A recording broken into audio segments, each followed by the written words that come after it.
Okay, now we're talking about the Civil War. If you were to read through the TeachWriteLearn and search for the Civil War, you're only going to find it in a couple of places. You'll find it in 4th grade, and it's just one line about the effects of the Civil War on the state of Texas. And you'll find one line in 5th grade, and it just says that students need to know some of the causes of the Civil War and some of the effects of the Civil War. And that's it. But we're going to cover a lot more than that in this review course. And we're going to do this for a few reasons. One reason is just because that's what it says in the TeachWriteLearn doesn't mean that the test is limited to that.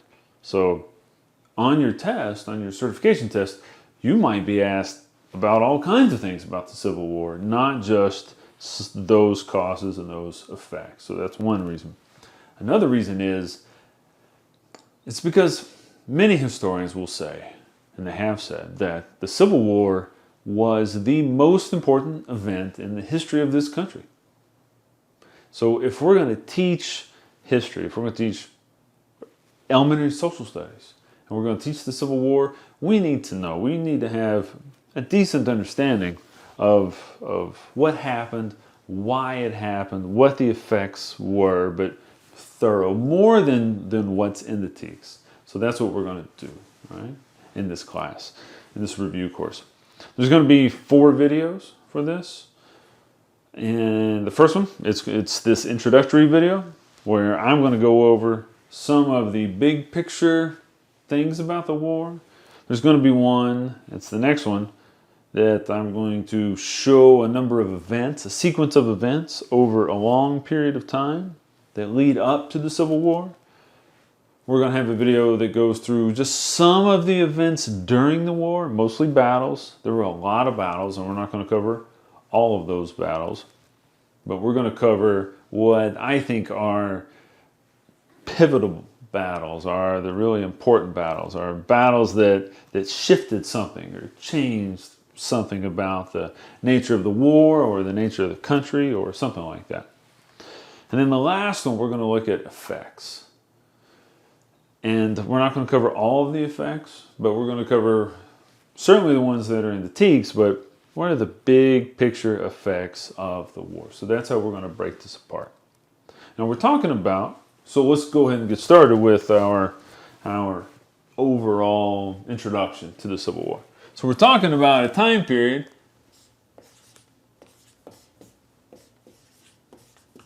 (1861, 1865).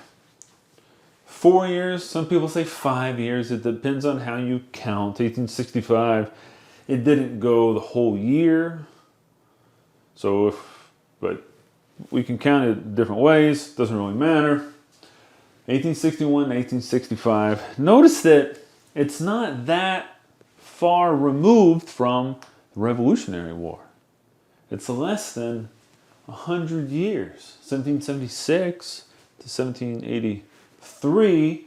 It's less than 100 years, right? Before this country was ripped apart. It really was. There were over 620,000 casualties, right? Over 620,000 dead. Now that equals 2% of the population. That's a lot of people. How do we put that into context? It's about 6.5 million today. And that's about the size of a big city. Maybe the city of Chicago, or maybe the city of Houston. If you take the greater Houston area, about 6 million people. So if all of those people were to die, that would be roughly the equivalent of the numbers of people who died during the Civil War. Mostly soldiers, but some civilians. So massive loss of life in that. Some of the other reasons why it was so transformative and so important. I mean, one was about just so many people died, but it was also and more so the changes that it caused in the country, right? The changes that it caused in the country. rapid social and political change that had not happened maybe anywhere in the world. So 1861, slavery existed and was enfranchised, right? We get to 1865, 1866, slavery is outlawed, and there are new amendments that grant new freedoms for more people, more citizens. People are newly made to be citizens. Former slaves were were given citizenship. They were given the right to vote. At least men were given the right to vote. This was, and also equal protection, right? The 14th Amendment, equal protection under the law. These were huge changes, and they came about because of the Civil War. And maybe more than this, I mean, that was big, that was huge. But maybe even more than this was how people thought about the country. It showed that the U.S. could survive just a calamity. It really was. It was a calamity, just a travesty. Yeah, inside families, people would fight. Brother and father and son, they were fighting each other in certain parts of the country. It was just lots of terrible stuff that was happening for years, a lot of suffering. And the U.S. survived that. And that was uncommon, unusual. Maybe had never happened to such a large extent. There have been civil wars, but not to such a big extent as the Civil War in the U.S. So the U.S. became a model for other countries that a country could survive such a calamity.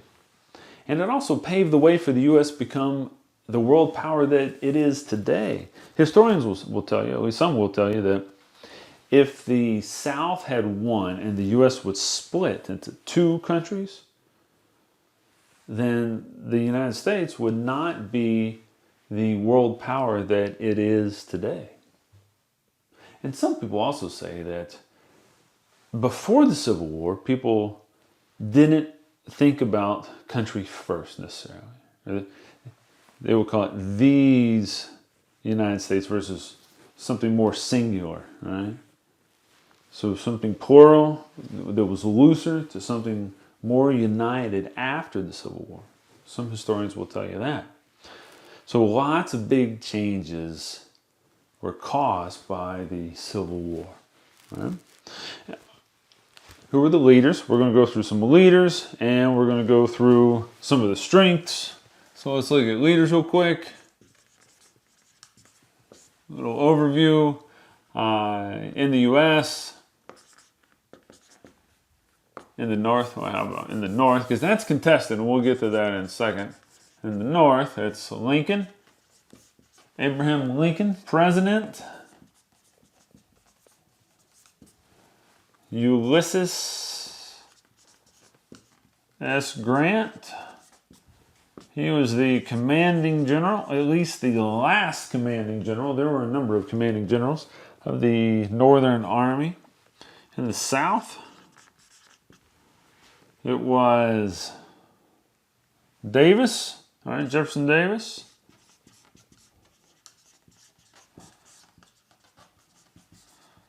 The president of what the South called the Confederate States of America. That's why I said the United States of America, Confederate States of America, but it depended on your point of view. From a Northern point of view, from Lincoln's point of view, it was still one country, and it remained one country. From Southern point of view, it was two separate countries, right? So Jefferson Davis was president, and Robert E. Lee was the commanding general, had been the commanding general really the whole time of the Confederate armies, right? Of the Confederate armies. Now, what were the strengths? There were strengths on both sides of this fight. Now, on paper, so we'll put strengths here. Strengths. On paper, the North was much stronger, had a much bigger population. So 22 million versus only 9 million had a lot more people than the South, had a lot more money,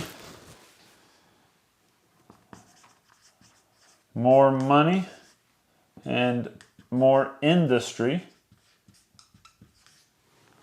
So had more people, a lot more, had more money, had more industry, so they can make more stuff. If you remember, we talked about this during the Industrial Revolution. The factories were put into the North, not the South. So the North had more manufacturing capability. They can make more supplies and weapons and things like that to supply the army than the South could. They can make a lot more than that. They have more railroads. We talked about this. More railroads. The railroads, we looked at this too in the Industrial Revolution, right? And where that came from. And more railroads. 22 million versus 5 million. I think I got that wrong. I was looking at the wrong notes there. That's not good. It's 22,000 miles versus 9,000 miles. That's what I was talking about. 22 million people versus 5.5 million people. So even bigger population. Right? More railroads, a lot more. 22,000 miles versus 9,000 miles. So the North could move troops to other places, to battlefields, to different parts of the country much more quickly than the South. And the North had a navy. It was better than the South. This navy could blockade southern ports and restrict exports of cotton, and that hurt the South financially. Right? So those were strengths of the North. South also had strengths. Now, one of the strengths, well, some people say, and this is contested though, better leadership. Some people say better leadership, but that's really contested. So I'm going to put a question mark there. We're not sure if that's true or not. There's a debate among historians if that's true or not. There was certainly more turnover among the leadership of the army in the North. The commanding general, Lincoln went through a number of commanding generals. Some of them were rather inept or proved to be inept until he finally got to Grant, and then Grant was the commanding general when the war was over, when he defeated Lee. Now in the South, Lee was the commanding general the whole time, but Lee also made some big mistakes. I mean, he had some big victories, but he also made some big mistakes. So it is contested if the leadership was better, but some people say it was. Right? Now, fighting on home terrain, this was an advantage. Home terrain. Most of the battles, not all the battles, but most of the battles were fought, and we'll put up a map later. All right, we'll see this. Most of the battles were fought in the South. A lot were fought in the West, meaning Tennessee, state of Mississippi. Right? I don't mean Arizona, really. California, I'm not talking about that. But the West here, in the middle of the country. But the battles that we often think of as being the Civil War, they were fought down in the South, not up in New York or Massachusetts or anywhere like that. Illinois, Ohio, battles were down in the South. So it was home territory for the Southern soldiers. They could fight a defensive battle, which is a benefit. They could, that's an advantage. The Army knew the terrain better than the Northern commanders. And many of the Confederate soldiers thought that they were protecting their territory. They were protecting their land. So that really was an advantage. And fighting on territory, on the home territory, the geography, this is kind of combined here, made it difficult to invade and blockade and occupy. Made it difficult to invade, blockade, and occupy. So the North had to bring supplies down into the South, whereas the South had, they didn't have to go very far to get their supplies, right? And the geography itself was an advantage. So both sides had advantages. What were the causes of the fighting? Right? What were the causes of the fighting? Well, there were a number of causes. People will say, but causes right here. We'll say states' rights. That's a cause. Say sectionalism. Tariffs. And the economy, that was a cause. So a number of causes there. Another one was power, the balance of power in Washington D.C. Southern states, slave states, had arguably always held a little bit more power. I mean, there was a balance of power, and we will go through that, how that balance of power was created and how it was maintained.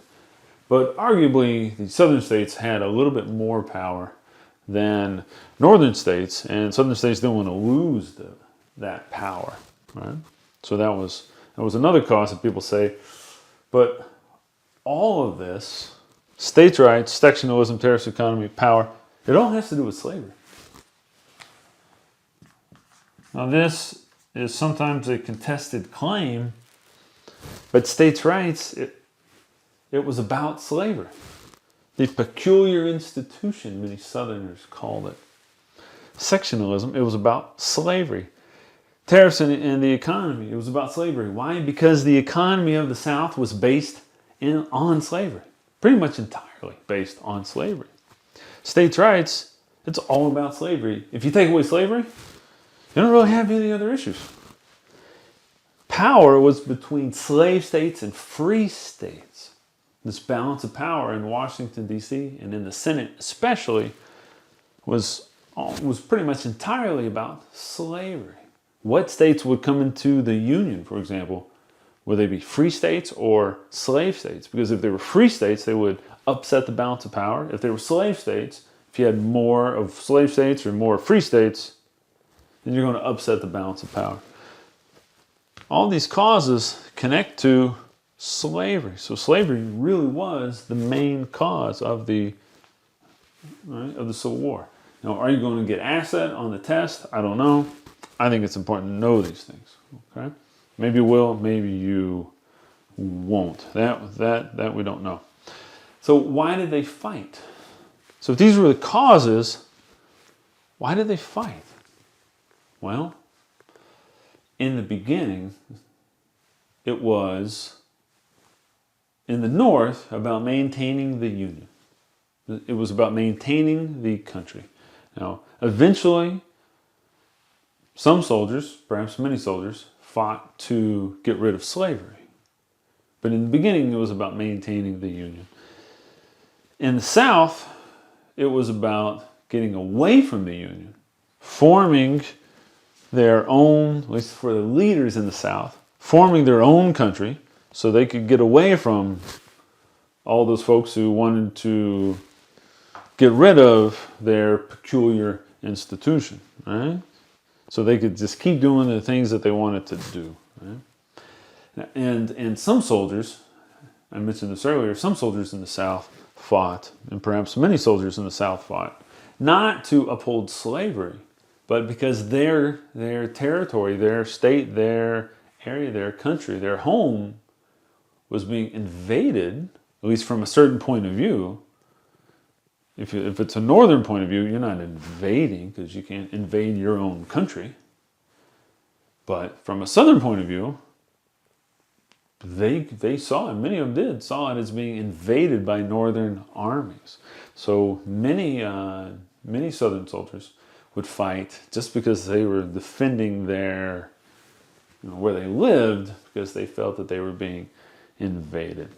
So that is just a brief overview of some of the big facts about the Civil War.